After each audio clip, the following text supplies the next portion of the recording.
اللہ الرحمن الرحیم قال اللہ الحکیم فی کتابہ وافصل ارشادہ بسم اللہ الرحمن الرحیم ثم اورثنا الکتاب الذین اصطفینا من عبادنا صدق اللہ العلی العظیم۔ انتہائی محترم و معزز سامعین، علماء کرام، بزرگان ملت، برجستہ علمی شخصیات تشریف فرما ہیں، بالخصوص رئیس مدرسہ علامہ سید رضی حمدانی صاحب، حجت الاسلام والمسلمین علامہ قبلہ سید عاشق حسین نقوی صاحب، اور مرکز افکار اسلامی کے سرپرست میرے انتہائی محسن اور شفیق شخصیت حجت الاسلام والمسلمین مولانا مقبول علوی صاحب، اور تمام اس ادارہ کی انتظامی اور مرکز افکار اسلامی کے تمام متعلقین کا میں انتہائی شکر گزار ہوں۔ اتنی روحانی اور خوبصورت محفل میں مجھ ناچیز کو چند کلمات امام معصوم کے کلام کے متعلق کہنے کا موقع فراہم کیا، اور میرے لیے یہ انتہائی خوشی کی بات ہے، اگرچہ اپنے زمانے طالب علمی اور سکول سے ہی مجھے قرآن کے بعد جس کتاب کے ساتھ انتہائی ذاتی طور پر انس و محبت اور شغف میں رکھتا تھا، وہ اپنے معصوم امام کا کلام نہج البلاغہ ہے۔ اس پہ پہلی باضابطہ گفتگو میں نے اسی مرکز افکار اسلامی کی طرف سے آن لائن ہونے والی ایک کانفرنس میں قرآن مجید از نگاہ نہج البلاغہ پہ میں نے چند منٹ گفتگو کی تھی، اور وہ میرا اس ادارے کے ساتھ پہلا تعلق تھا، اور اس کتاب کے حوالے سے وہ میری پہلی باضابطہ گفتگو تھی، جس سے مجھے روحانی تسکین ہوئی۔ پھر دوسری گفتگو میں نے پچھلے سال اسی کانفرنس میں علم و علماء از نگاہ نہج البلاغہ میں نے چند معروضات پیش کی تھی،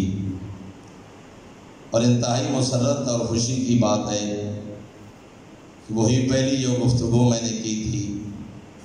قبلہ علوی صاحب کی شفقت، تعاون اور اس ادارہ کی کاوشوں میں سے مجھے حقیر کی وہ کتاب قبلہ صاحب کے تعاون سے انشاءاللہ اگلے 1-2 دنوں میں قوم و ملت کے علم دوست افراد کے ہاتھوں میں ہوگی۔ اور دوسری گفتگو جو میں نے پچھلے سال کی تھی، انشاءاللہ محرم الحرام سے پہلے کوشش ہوگی کہ علم و علماء از نگاہ نہج البلاغہ، میں سمجھتا ہوں یہ ان بزرگان کی محبت ہے، شفقت ہے، جیسا کہ ابھی ذکر فرما رہے تھے کہ 80 کے قریب علماء آج کی اس محفل میں تشریف فرما ہیں۔ اگر خود کو میں دیکھوں تو شاید ان سب افراد کے مقابلے میں دینی تعلیم اور دینی شعبہ میں کم لکھا پڑھا میں شخص ہوں، لیکن ان بزرگان کی محبت ہے، شفقت ہے کہ ان کی محبتوں اور شفقتوں کے نتیجے میں مجھے اتنا اعتماد ملتا ہے کہ میں چند جملے کلام معصوم کے آپ لوگوں تک پہنچا سکتا ہوں۔ جیسا کہ بار بار ذکر کیا جا رہا ہے اور آپ تک پہنچایا جا رہا ہے، اور حق بھی بنتا ہے مرکز افکار اسلامی کی خدمات کا، ایک جملہ معصوم کا بھی ممبر پہ بیٹھے ہوئے میرے ذہن میں آیا۔ میں نے کسی مقام پہ پڑھے، غالباً باقر العلوم آقا کا فرمان ہے، اگر میرا حافظہ اشتباہ نہیں کر رہا، تو معصوم نے فرمایا جس شخص نے ہماری تعلیمات کا ایک ورق بھی مخلوق خدا تک پہنچایا، ہمارے کلام کا لکھا ہوا وہ ایک ورق اس کے لیے جہنم کے خلاف ڈھال بن جائے۔ دو پہلو علماء نے بیان کیے ہیں، ایک صفا بھی مراد ہو سکتا ہے اور ورق کی دونوں اطراف کو اگر مد نظر رکھا جائے تو دو صفحات بھی ہو سکتے ہیں، کہ معصوم نے فرمایا اگر ہمارا کوئی کلام آپ آنے والی نسلوں تک پہنچاتے ہیں تو فرمایا وہ آپ کے لیے جہنم کے خلاف ڈھال بن جائے گا۔ اور کہاں وہ بزرگ شخصیات جنہوں نے ہزاروں صفحات لکھے، سینکڑوں مجلدات پہ مشتمل کتابیں تاریخ کی، اور خود معصوم کے فرمان کے مطابق یتیمان آل محمد کی نگہداشت کا فریضہ سر انجام دیا۔ تو میں انتہائی شکر گزار ہوں اس ادارے کا۔ انشاءاللہ وہ کتاب سافٹ صورت میں قبلہ صاحب کی کوششوں سے انٹرنیٹ پہ اور سوشل میڈیا پہ نشر ہو چکی ہے۔ اس کتاب کو ہم نے 9 مباحث میں تقسیم کیا تھا، جس میں سے ایک بحث کے متعلق میں چند جملے آپ کی خدمت میں عرض کرنا چاہتا ہوں۔ ان 9 مباحث میں سے ایک باب تھا کہ قرآن مجید کے متعلق ناج البلاغہ میں امیر المومنین آقا نے امر اور حکم کی صورت میں کیا ارشاد فرمایا۔ بہت سارا کلام تھا، اگر اس کی تفصیل پہ ابھی ہم نے مختصراً اس کی شرح بھی زیادہ نہیں لکھی، تو وہ تقریباً 200 صفحات کے لگ بھگ۔ کوشش صرف یہی تھی کہ لوگوں تک پہنچ جائے کہ قرآن کے متعلق پہلا خطبہ سے لے کے آخری جملے تک معصوم نے کیا کچھ ارشاد فرمایا، ورنہ علماء نے اس کی شرح میں کئی 100 صفحات لکھے۔ یہ فقط اختصار کے ساتھ کلام پہنچانا مقصود تھا۔ تو معصوم نے اپنے اس کلام میں 20 مقامات پر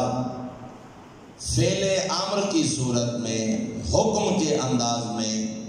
قرآن کے متعلق نصیحت فرمائی۔ جتنی دامن وقت میں گنجائش ہے ان میں سے میں چند مقامات آپ کی خدمت میں عرض کرنا چاہتا ہوں۔ خطبہ نمبر 84 میں امیر المومنین نے ارشاد فرمایا، ایھا الناس فی مستحفظکم من کتابہ واستودعکم من حقوقہ۔ امیر المومنین آقا فرماتے ہیں، لوگوں، اللہ نے اپنی کتاب میں جن چیزوں کی حفاظت تم سے چاہی ہے اور جو حقوق تمہارے ذمہ کیے ہیں، ان کے بارے میں اللہ سے ڈرتے رہو۔ پورے ایک دفعہ بلند تر صلوات تلاوت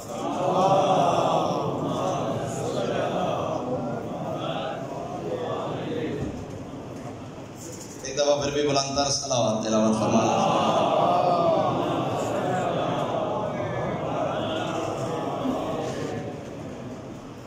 یعنی پہلا حکم امیر المومنین نے جو ارشاد فرمایا کہ احکام قرآن کی حفاظت کرو۔ قرآن میں اللہ نے جو احکامات ارشاد فرمائے ہیں ان کی حفاظت کرنا آپ کی ذمہ داری ہے۔ اور پہلا حکم یہ ارشاد فرمایا کہ وہ احکام کی صورت میں ہوں، نصائح کی صورت میں ہوں، واعظ کی صورت میں ہوں، حلال و حرام کے احکامات ہوں، اوامر ہوں، نواہی ہوں۔ خداوند عالم نے تم سے تقاضا کیا ہے کہ ان احکامات کی حفاظت کرو۔ تو قرآن ناطق میرے آقا ارشاد فرما رہے ہیں، میں علی بھی تم سے یہی تقاضا کرتا ہوں کہ قرآن میں جن احکامات کی حفاظت کا حکم میں علی کے خالق نے دیا ہے، اے علی کے ماننے والوں، تم بھی ان حقوق کی حفاظت کرنا اور ان احکامات کو عملی صورت میں سر انجام دینا۔ میں زیادہ تشریح نہیں کرتا۔ دوسرا حکم ارشاد فرمایا، خطبہ نمبر 85 میں فرمایا، بل کیف تعمہون، اے لوگوں کہاں ادھر ادھر بھٹک رہے ہو،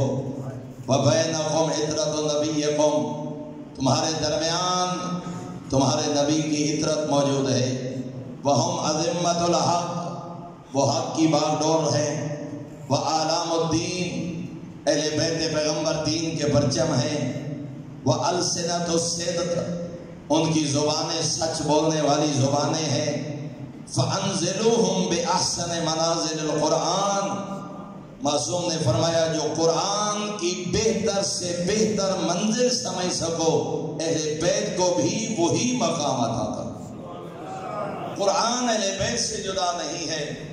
اہل بیت قرآن سے جدا نہیں ہے۔ اور اس کی شرح میں علماء نے دو جملے ارشاد فرمائے کہ فَأَنزِلُوهُمْ بِأَحْسَنِ مَنَازِلِ الْقُرْآنِ۔ اس کا کیا مطلب ہے؟ اس کا ایک مطلب علماء نے یہ بیان فرمایا کہ جس انداز میں قرآن نے اہل بیت کا تعارف کرایا ہے اسی انداز میں اہل بیت کو مانو۔ اور دوسرا اس کا معنی یہ بنتا ہے کہ جیسی عظمت قرآن اور نظام قرآن اہل بیت نے بیان فرمایا ہے ویسا ہی قرآن پر عمل کرو، کبھی اپنی خواہشات کی پیروی نہ کرنا۔ اور پھر فرمایا وَرِدُوهُمْ وُرُودَ الْحِیمِ الْعَطَاشِ، اور معصوم فرماتے ہیں یاد رکھو اس طرح اہل بیت کے سرچشمہ ہدایت پہ اترو جیسے پیاسا اونٹ چشمے کی طرف دوڑتا۔ محترم سامعین، دونوں چیزیں قرآن اور اہل بیت، اِنِّی تَارِکٌ فِیکُمُ الثَّقَلَینَ، قرآن اور وارثان قرآن کے متعلق۔ اور دیکھیں یہ کتنی خوبصورت تشبیہ معصوم نے بیان فرمائی کہ کس انداز سے، اس لیے کہ ایسا جانور جو انتہائی پیاسا ہو، پیاس میں جان بلب ہو، فرمایا پیاسے اونٹوں کی طرح اس سرچشمہ ہدایت پر اترو، جہاں اس کو پانی نظر آئے گا وہ دوڑے گا تاکہ جان بچ جائے۔ اگر تم بھی اپنی دنیا و آخرت کو بچانا چاہتے ہو تو دین کے پیاسوں کے لیے سرچشمہ ہدایت یا قرآن ہوگا یا معصوم کا فرمان ہوگا۔ تو عمومی انداز میں نہیں، قرآن کی طرف دوڑ کے آؤ، قرآن کی طرف ایسے دوڑو گویا کہ معصوم نے یہاں اہل بیت کو قرآن کا عدیل قرار دیا، قرآن کا ہم بلا قرار دیا۔ پیغمبر نے بھی دو چیزیں ارشاد فرمائی، فقط قرآن نہیں، اِنِّی تَارِکٌ فِیکُمُ الثَّقَلَینَ، قرآن کا بھی ذکر کیا اور وارثان قرآن کا بھی ذکر کیا۔ تیسرا حکم میرے آقا نے خطبہ نمبر 89 میں ارشاد فرمایا، جب کسی شخص نے اوصاف الہیہ کے متعلق بات کی، اور غالباً اسی خطبہ کے آخر میں ایک اہل سنت عالم دین نے لکھا کہ امیر المومنین نے توحید پہ ایسے گفتگو فرمائی ہے کہ گفتگو توحید کے نظریات پہ کسی شخص نے ایسے دو جملے بھی نہیں کہے جس موضوع پہ علی نے خطبہ ارشاد فرماتا ہے۔ صحابہ پیغمبر میں سے کسی نے دو جملے بھی توحید اور عقیدہ توحید اور صفات خداوندی کے متعلق نہیں کہے جس پہ امیر المومنین نے خطبات ارشاد فرما دیے۔ اور پھر اس کا نتیجہ وہ یہ لکھتے ہیں کہ حضرت کے عقیدہ توحید پہ گفتگو پڑھ کے یہ پتہ چلتا ہے کہ علی کا اپنے خدا کے بارے میں اتنا کچھ کہنا اور کسی اور کا چند جملے بھی نہ کہنا سوائے اہل بیت کے، اس بات پہ دلالت کرتا ہے کہ جیسے معرفت خدا اہل بیت رکھتے ہیں ایسے کائنات میں اور کوئی نہیں رکھتا۔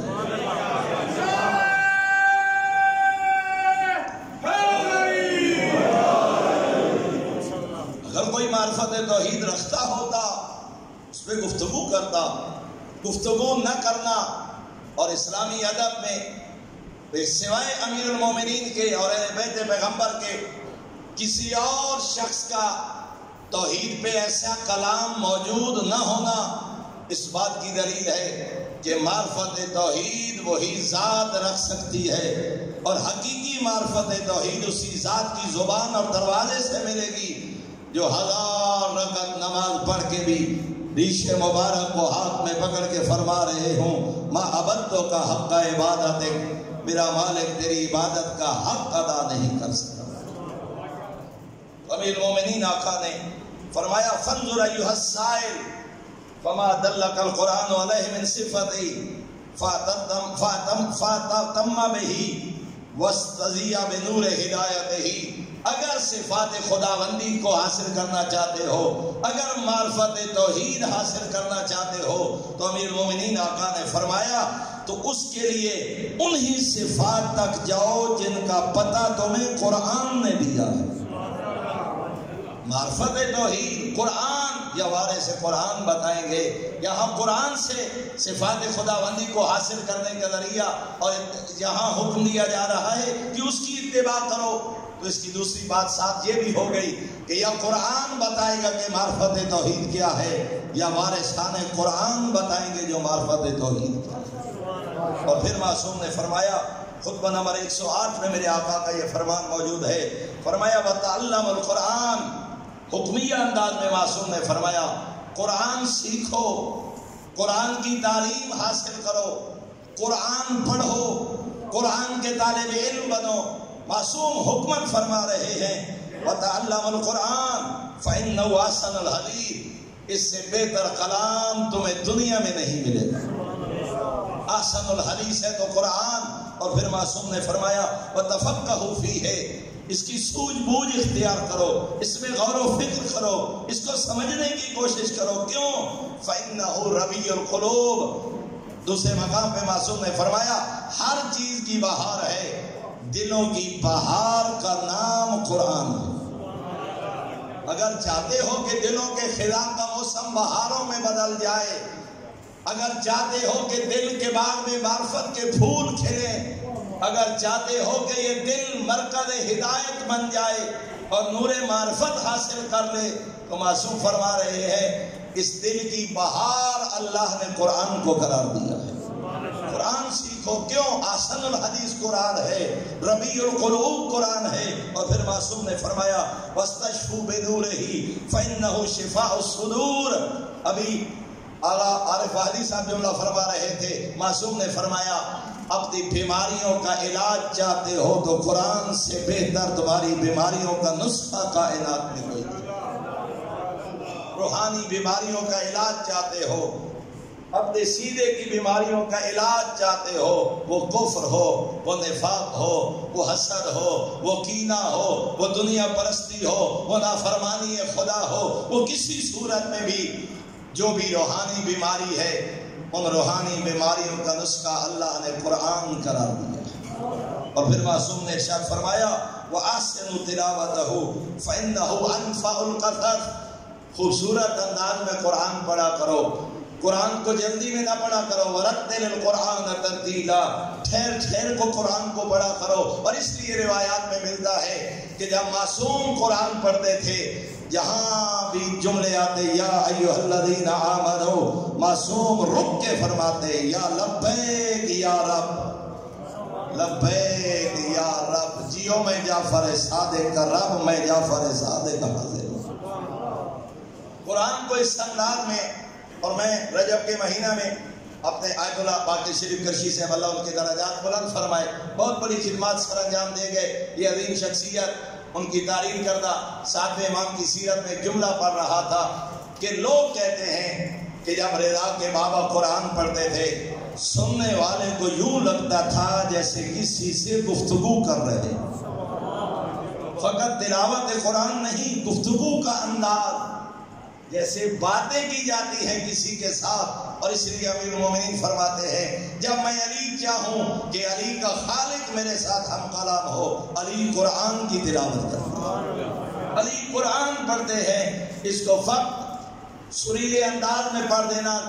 کافی نہیں ہے، آج سب کچھ ہے، خوبصورت جلدوں میں قرآن کو مزین کیا جاتا ہے، سنہری غلافوں میں لپیٹا جاتا ہے، سونے اور چاندی کے ساتھ قرآن لکھا جاتا ہے، قیمتی کاغذ پہ قرآن لکھا جاتا ہے، لیکن اس قرآن کو اپنی روحانی بیماریوں کا نسخہ قرار نہیں دیا جاتا۔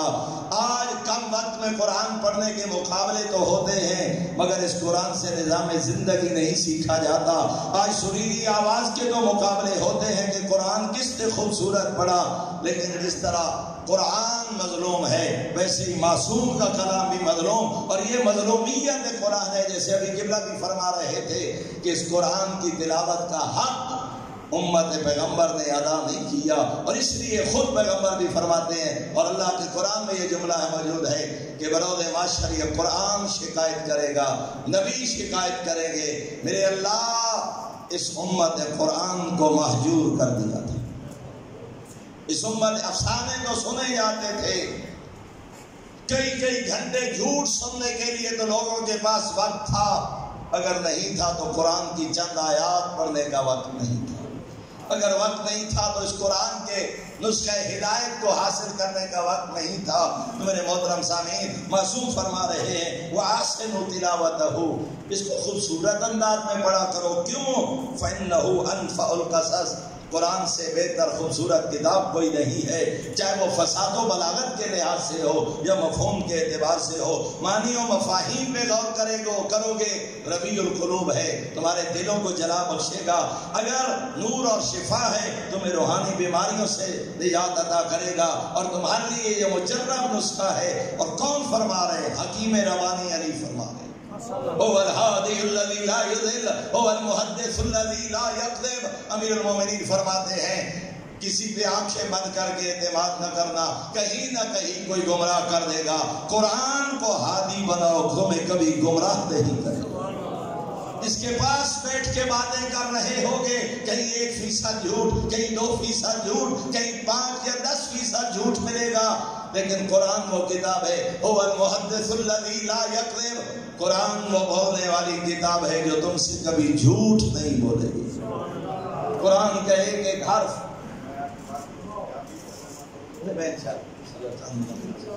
بلندر صلوات تلاوت فرمائے۔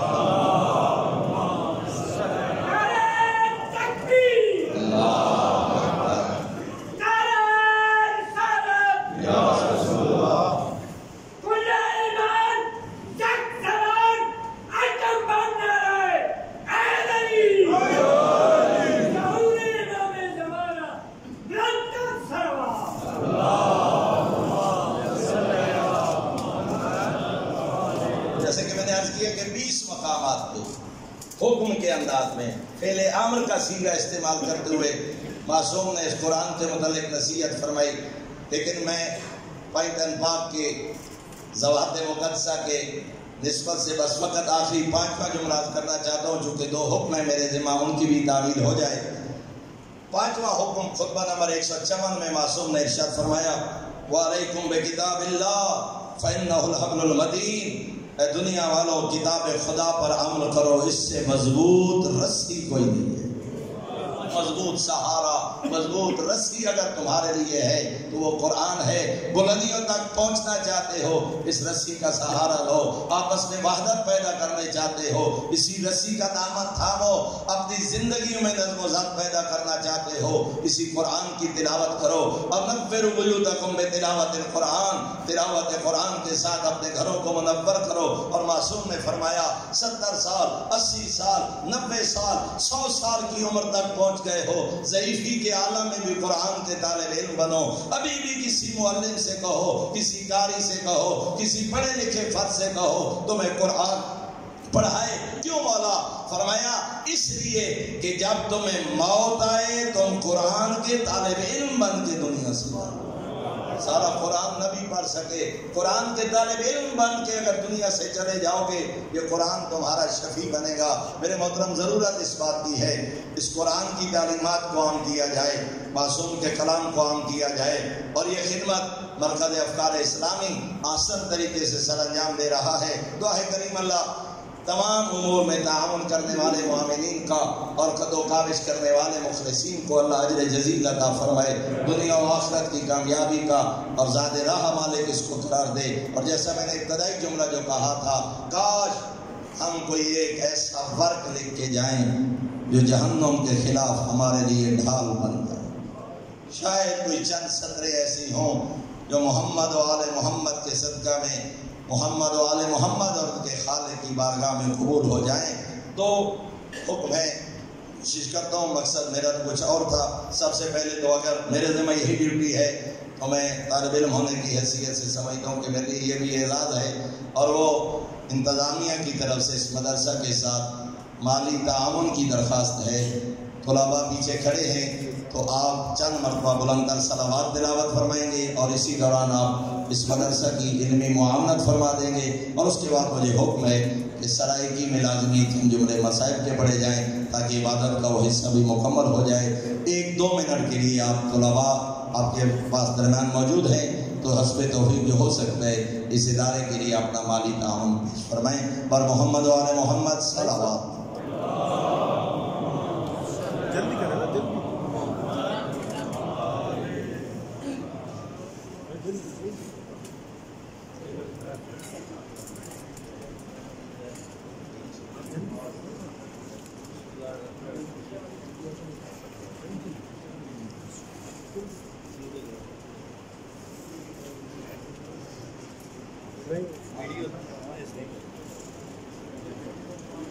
اس کی ویڈیو نہ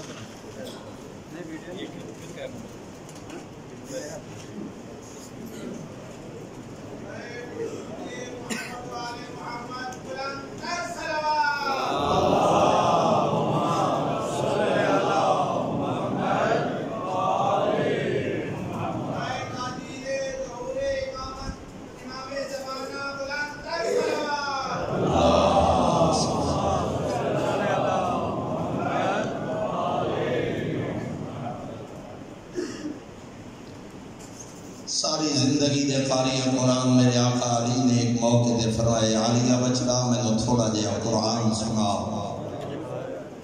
شہید دستغیب علیہ الرحمہ نے جملے تعریف فرمائے کہ 21 ماہ رمضان زخمی امیر المومنین وصیتہ کرن دے بعد میرے آقا نے فرمائے بنیہ حسن جی بابا کتھے میری عالیہ زیدہ سامنے آخر آجے جیو میرا زخمی بابا جیو میرا لحظے دا مہمان بابا جیو میرا کوفہ دا مظلوم بابا. عالیہ بچڑا آخری وقت بابے دی حسرت نہیں میں نے تھوڑا جہا قرآن سنا. فخر مریم بی بی دی مظلوم بابے دا حکمان کے سورہ مریم دی تلاوت شروع کی تھی. چند آیات دی تلاوت دے بعد خاموش ہوئی علی دی اکھی بھالیاں علی امیر کائنات بچڑا خاموش کیوں ہیں بابا توڑا حکمہ میں چند آیات دی تلاوت کی دیئے توڑے حجرے کے ہاشمی موجود ہے. میں ہاشمیاں دے سامنے قرآن نہیں پڑھ سکتی. ازاداروں روندے اس واسطے ودے ہیں جنہی کی دی رات بھراوان دے سامنے قرآن نہیں پڑھ سکتے.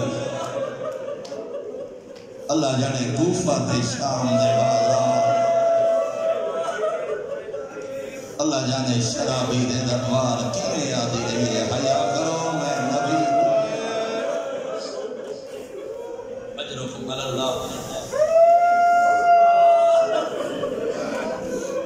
شیخ عباس کومی علیہ الرحمہ نے تعریف فرمائے جدہ موقعیت نہ بسیطہ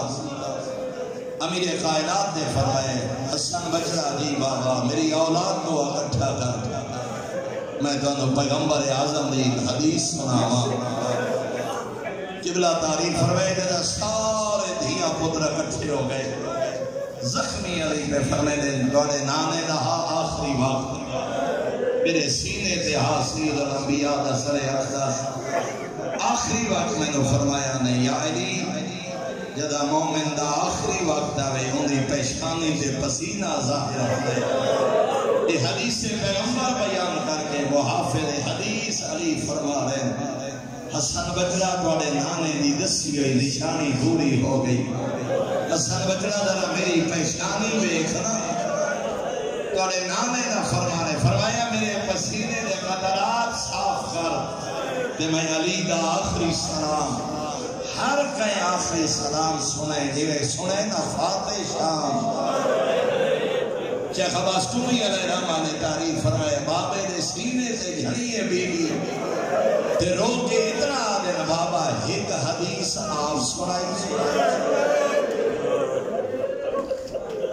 ایک حدیث میں دھی پوچھ دیا اب ایک حدیث کے پیغمبر آپ سنائی دے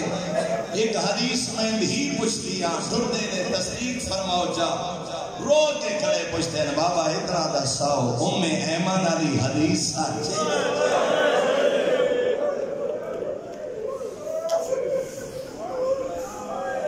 حدیث ام ایمن دا نام ہے احجر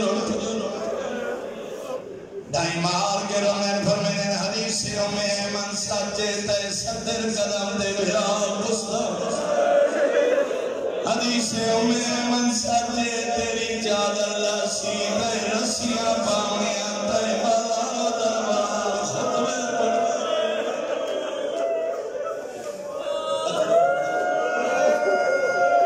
حدیث ام ایمن سچے تے بھرا دے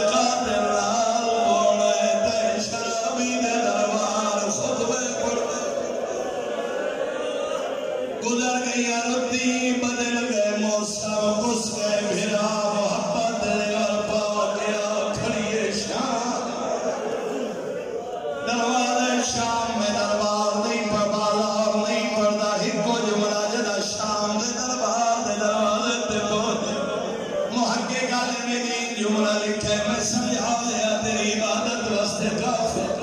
قبلہ تعریف فرمائے جڑا شام دے دروازے تے دربار دے دروازے تے پہنچیے علی دی شریف دی قبلہ فرمائے دے ایک دربار دے دروازے دا پردہ ہٹا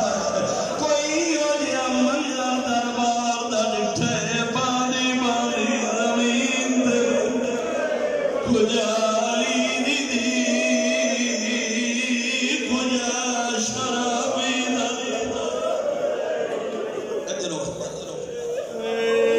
دربار پردہ ہٹائے ایو دیا منظر ڈٹھس دربار شام علی دی پردے دار دی باندی باندی دروازے تے امام پتر سہارا دیتے کھڑیاں رہیاں علی دیاں دنیا پیندہ رہے شاہ تاخدی سکری فوڑی دے مظلوم دا سن ایدے ہاتھیں خید رام دی چھڑی آئی مظلوم دے لبا تے بیٹھا مر میرے جملے بہت بڑی شخصیت ناورہ شہری انہا 12 جلدہ موسوعہ امام حسین تاریر فرما ایک روایت قبلہ تاریر فرمائے ہر کوئی یاد ہے چھڑی بیٹھا مرے قبلہ تاریر فرمائے چھڑی نہیں دے ہاتھیں چھوٹی نہیں تلوار انہا لبات بیٹھا مرے دے دما چمر بہیڑا ہوئے دیا کھڑی ہے دیا یا کھائے لابنا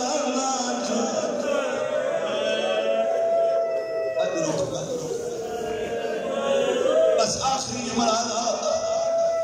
پہلے روایت میں کسی اور انداز پڑھا خدا سیاد اور دولے عمرہ دا فرمائے میرے استاد محترم علی گدال حسین سے ایک مجلس موجود ہے مجلس دے بعد نہ فرمائے جڑا تحقیقی قول ہے میں نے فرمایا نے عزیز عابد حسین انج پڑھیا کر دو شامی جنانا تاریخ علیہ احمر لکھ دربار شام جائے یزید فتح دی مبارک ہو یہ حرامی آدھے خیر مبارک احمر پوچھتا ہے کون مرائے یہ آدھے باغی ہے کربلا مارے مستورہ قید ہو کے شام آدھے فتح دی مبارک ہوئی مبارک جگ توفہ تے ہدیہ مننا حسین دی فاطمہ دو اشارہ احمر آدھے یا یزید حاملی حاضر جا اے بچے میں نو کنیز بڑا کر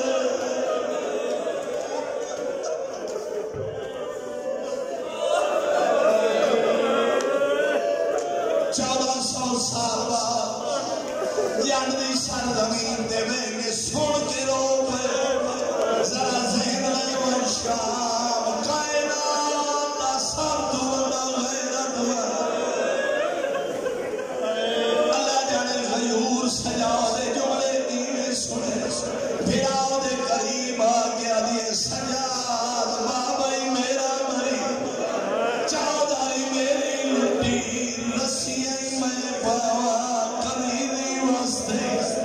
ہم قرآن لاتک سجاد بولے شامی ذرا میرے قریب اللہ دا قرآن پڑھے جی قیدی پڑھے واو تیرا قربہ حقہ ہو دی تلاوت کی دیئے جی قیدی پڑھی آیت رو کے کھڑے آدن ساڑے حاقی جناب ان اللہ و ملائکتہ تلاوت جی قیدی پڑھی آیت فرمایا ساڑے حاقی 4 یا 7 آیات پڑھی باقر دے قیدی وابے ہر آیت فرمائے ساڑے حاقی جناب چند قدم شامی پچھان رہے آدھے قیدی تو سانجو آدھے ہو اے آیات تو آدھے حق جناب رویان اے جملے تا یا حسین آکھے یا حسین دا پتر سجاد رو کے آدھے ہیں میرے قریب آؤ سجاد میں ہو جانا سار تاک دی صدوی